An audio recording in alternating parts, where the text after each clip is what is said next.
After you complete a painting and sign the work, the next thing that is often done is to document the piece.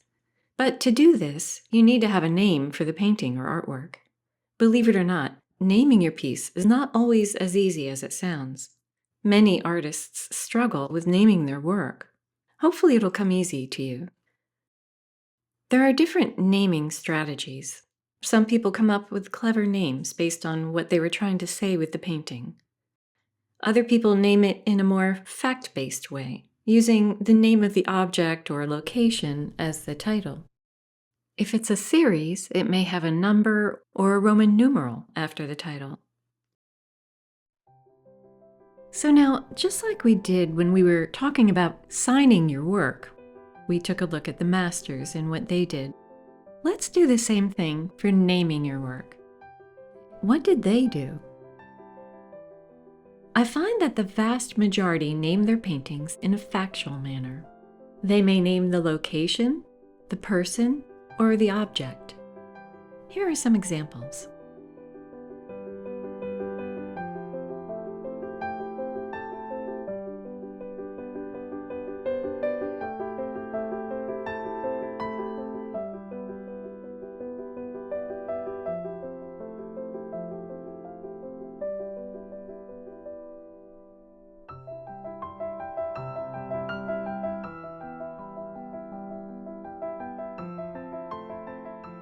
The next most common naming system is a little more abstract.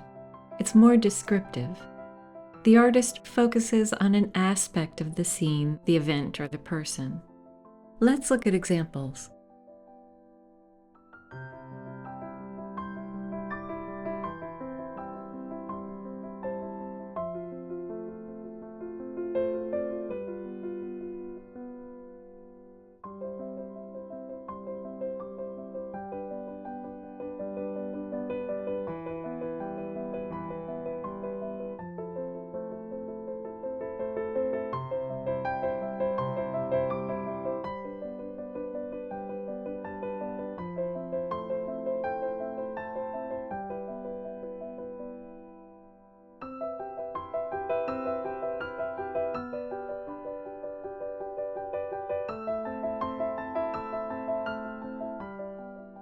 Some masters are a little more whimsical.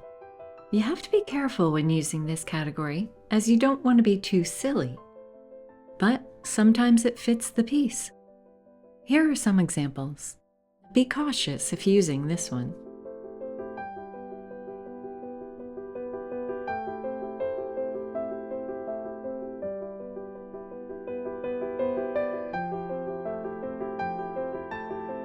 Whistler felt that there was a connection between art and music, so he named many of his pieces as symphonies, such as Symphony in White, No. 1. And finally, you can use alphabetic or numeric naming, or simply call it untitled. Abstract pieces are commonly named this way. Let's look at some of these examples.